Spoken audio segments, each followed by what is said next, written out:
The largest outbreak of tuberculosis ever recorded in the U.S. If you're just building a new electric arc furnace now, which is your typical kind of steel mill in the United States, realistically, you're probably talking 2 to 3 years. Across the country, classrooms sit empty, schools shut down, with administrators from Texas to Tennessee, Oklahoma to Ohio citing a surge in the flu. In this video, we're going to examine a few significant topics that are making headlines this week. The new inflation numbers that came out, the continued impact on tariffs on our daily lives, outbreaks of the flu and tuberculosis, and the increased potential for civil unrest as early as this Monday. We're going to review this information to stay informed and prepared without the hype. I'm going to also let you know how to win this week's giveaway, so you're not going to want to miss out on that. So let's go ahead and jump in.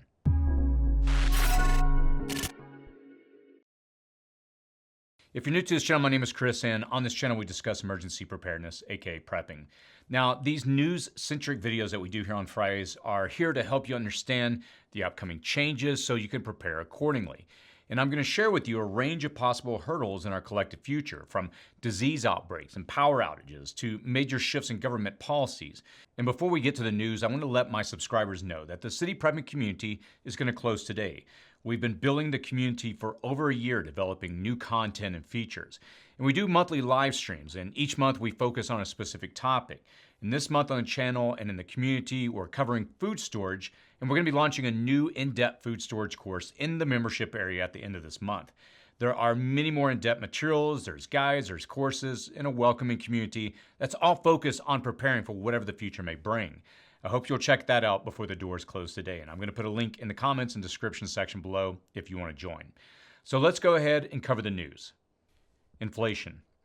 With food prices surging and inflation showing no sign of abating, it's essential to recognize the importance of maintaining a well-stocked pantry to safeguard against rising grocery prices and potential supply chain disruptions.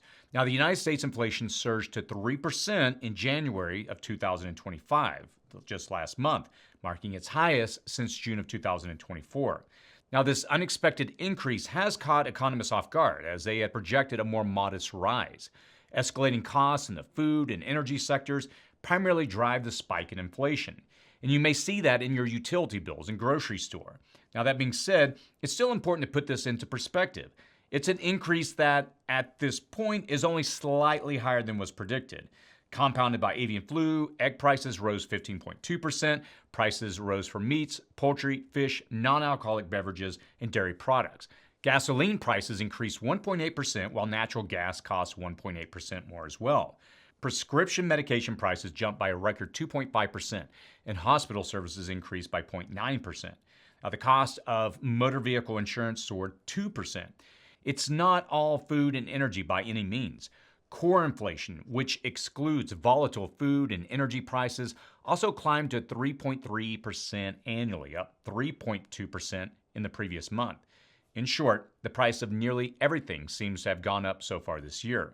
Now, for consumers, this inflation surge translates to a higher cost of living. Households can expect to pay more for everyday items, mainly groceries and fuel. Additionally, borrowing costs may remain elevated longer as the Fed navigates this inflationary environment. The takeaway from this recent data is that the prices will likely continue rising in the short term. Unless something changes, prices may continue to increase well into the next quarter. Consumers and businesses should prepare for sustained inflationary pressures and adjust their financial planning accordingly. In other words, tighten your belt because it's not looking too good for the foreseeable future. For years, we've maintained on this channel that the best prep that you can have, particularly against food inflation, is a well-stocked pantry of food that includes emergency food as well. Inflation and even food scarcity are inevitable future events. They always have been. On the member side of City Prepping, we're doing a much deeper dive into food prepping this month. I'm also building a dedicated food storage pantry, which I'll document at the end of the month on the channel, setting it up here on the City Prepping property. I'm also going to link to recent food storage videos in the comments and description section below and at the end of this video. So, are you feeling the sticker shock? What's gone up where you live? Let us know in the comments below. Tariffs. Still addressing the forecast for higher prices in the foreseeable future, but turning to retaliation to the recently imposed tariffs, the preparedness community should pay close attention to the reinstatement of 25% tariffs on steel and aluminum imports. As announced on February 10th of 2025, these tariffs aim to protect domestic industries from global overcapacity and unfair trade practices, particularly in countries like China. However, the broader economic implications could pose short-term challenges for everyone, including us here in the preparedness community, everyday Americans, manufacturers, and those reliant on infrastructure or durable goods. Now, the tariffs on steel and aluminum imports would pile on top of other levies on Canadian goods, resulting in a total of almost 50% tariffs if threatened duties on all imports from Canada are enacted in March. This is according to the White House. The president signed proclamations last Monday, raising the U.S. tariff rate on aluminum to 25% from 10%, eliminating country exceptions, quota deals, and product-specific tariff exclusions for both metals. Now, the measures will apply to millions of tons of steel and aluminum imports from multiple countries that had been entering the United States duty-free under the carve-outs. The increased tariffs are expected to raise the cost of products that rely heavily on steel and aluminum, such as vehicles, appliances, cans, packaging materials, tools and hardware, aerospace components, and construction materials. For example, experts estimate that a typical car would rise in cost from anywhere from $1,000 to $1,500 due to higher steel costs. Similarly, home construction and renovation projects may become significantly more expensive as builders face higher material costs. If you're looking at a major remodeling project or purchasing a big ticket item like an appliance or car, you should either do that now or wait until the economic forecast clears. You need to secure essential tools, building materials, and durable goods before prices increase. These are the impacts that we know of. Numerous countries are planning and implementing retaliatory tariffs, such as countermeasures from the EU, Canada, and China. And these could disrupt supply chains and lead to shortages of imported goods. And when considering the overall market for manufacturing goods, including both imported and domestically produced items, the domestic content share was around 52% in 2023. What this means is that nearly half of the goods that are purchased in the United States were imported or contain foreign source inputs. This makes it crucial for individuals in the preparedness community to strive to diversify their sourcing strategies and stockpile any critical items. So what do you think? Are you or your business feeling the impact of tariffs? Let us know in the comments below. Infections. Several health-related issues are grabbing headlines. Avian flu threatens our food supply, while tuberculosis, including an outbreak of bovine tuberculosis in Michigan, has spread to more states. Now, these concerns are significant, though context matters. At this point, I'm personally still worried more about these outbreaks as they relate to our food supply and less concerned about human-to-human outbreaks. But that being said, there was another case of influenza A, aka bird flu, in a man in Ohio. As with other instances in which a human has been infected, the man caught the virus from contact with deceased commercial poultry. Here at City Prepping, we are monitoring these developments and we're going to report anything directly impacting you or your food supply. But I am moderately concerned about tuberculosis, a slow-moving bacteria requiring prolonged exposure like COVID-19. TB cases have risen nationwide, and we're still seeing small outbreaks in the general population in Kansas, North Carolina, and Michigan. TB in humans is very slow-moving in transmission, and only 5% of infected individuals develop active tuberculosis. There are always small outbreaks, and we're just seeing a bit of a rise in them at the moment. We're closely monitoring for large outbreaks in cattle herds or humans. Bovine tuberculosis is particularly concerning as cattle in close quarters during winter could result in a more significant outbreak in our beef and dairy supply, potentially decreasing production.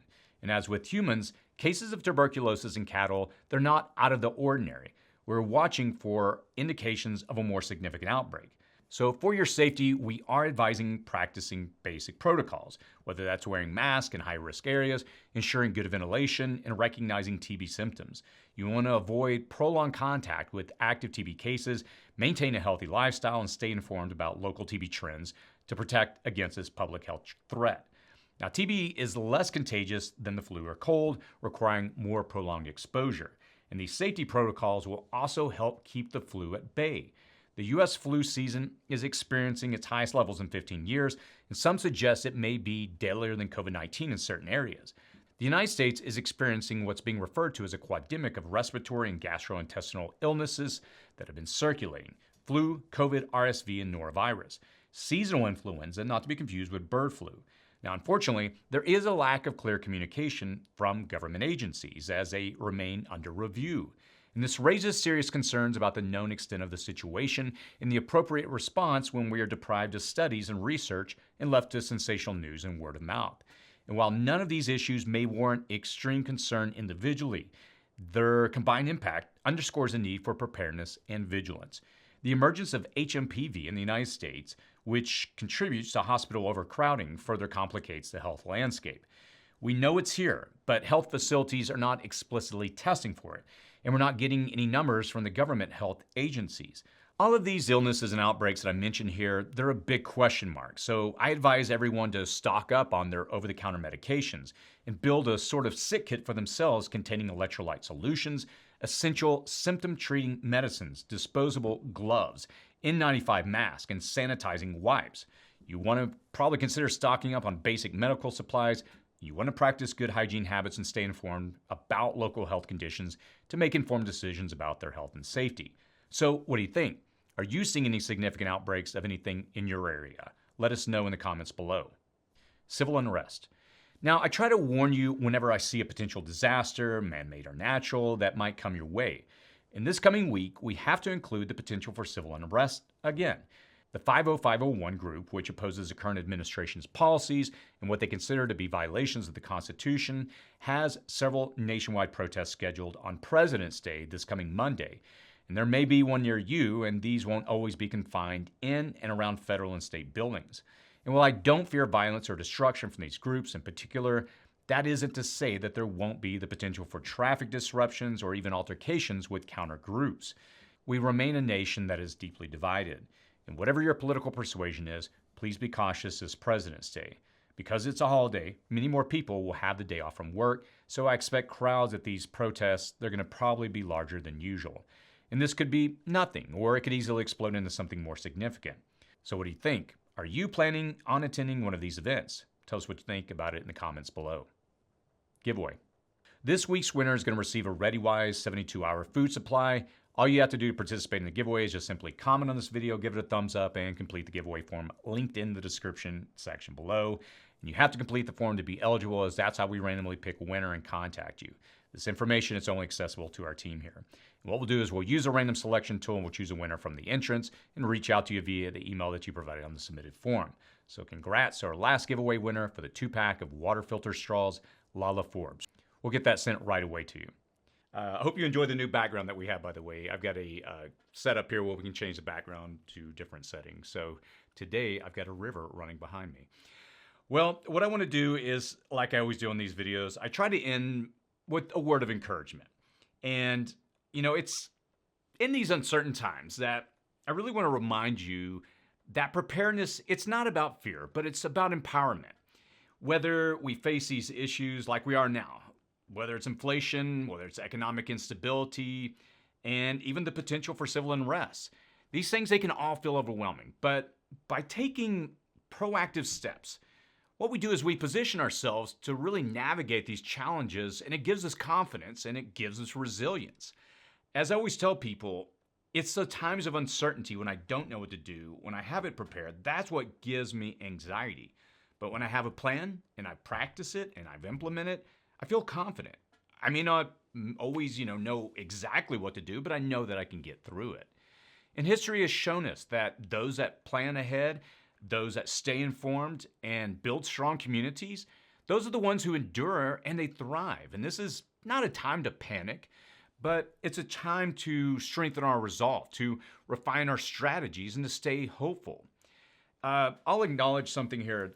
I did a video that I released earlier this week on Monday, and if you haven't seen it, I would encourage you to go back and check it out. It's a video that, it was pretty heavy. I had some people reach out to me afterwards like, wow, okay, that kind of caught us off guard. You kind of went hard there. And I found myself as of late having to fight cynicism and looking at everything in the world that's going on. And I've really had to find a way to stay, how should I say this? For lack of better words, hopeful. There's a weight that comes with studying so many of these world events that are playing out, the potential ramifications on our collective futures. I have kids, and I'm always concerned about their future. This is what drives and motivates me to do what I do here on this channel, on this property, is to learn these skills, to store, to prepare, because in my own beliefs, based on what I'm seeing on the horizon, there's a lot of things that, again, we're all preppers, we get it. And there's a lot of things that concern me. And I feel like we're in a time of such instability, such upheaval, such change. And yeah, there's a book that I'm reading. I have to put it down sometimes because it can be a bit much. You've probably heard of it, The Fourth Turning. And I've had a lot of people reach out recommending I read it. And it basically shows how history goes through these repetitive cycles. And we're in this phase where we're about to enter into what these, authors point out as this time of upheaval. And it's a very cyclical pattern. I follow, for example, a lot of different, individuals' voices. Ray Dalio is one that I find very interesting. He's got a video here on YouTube that you should probably check out, The Changing World Order.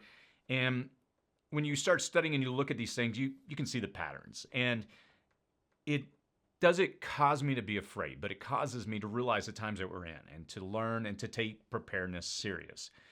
And what we're going to be doing here on the channel is releasing more practical how-to videos each week.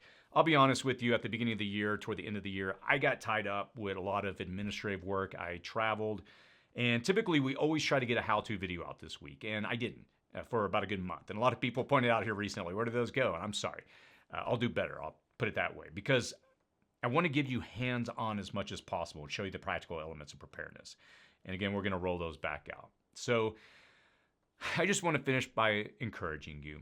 Again, even though I know I've been kind of struggling this week with a lot of the weight of what's happening, playing out both here and abroad, even before I sat down to record this, there's a lot that is happening with Russia, Ukraine, Europe, a lot of unknowns. And it's obviously concerning a lot of our allies. We just don't know what's going to play out next. And it's easy to get caught up in that. But I always have to pull back and say, well, what is a business that I need to be involved with right now? I need to prepare, and I need to encourage my community. And this is why I do what I do.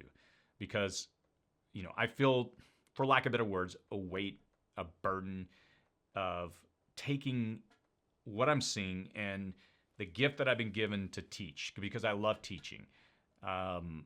It's not something that, I have a background in, but it's something that I enjoy thoroughly. And I enjoy when I teach something and I can hear in the community that people get it and they're like, okay, I know how to implement. That's what drives me and motivates me. And, again, I just want to finish up here by encouraging you. Stay active with what you're doing. Don't get discouraged. I'll finish by saying I had a friend who I was recently texting, and he was like, hey, I miss the old encouraging city prepping. Where'd you go? So I didn't go anywhere. I just, every now and then I can get caught up in my head, I'll be honest. I find myself thinking, I'll be busy doing something, and then just the gears start turning, and I find myself, having to pull myself back from the edge sometime and say, look, okay, yes, there are unknowns, but, this is not the first time humanity's gone through this period, and I choose to stay encouraged. And that's my encouragement to you. Keep doing what you're doing. We'll make it. As long as we have time to prepare, I just believe we'll make it through whatever may come next. And I believe that. And that's why I do what I do. All right. I want you to go check out a couple of videos now. I'm going to post them here on the side of the screen. The first is the 5 worst food storage mistakes that preppers make. And the other one is 10 foods that give you the most bang for your buck. These will help you understand how to get your basic food security set up. As always, stay safe out there.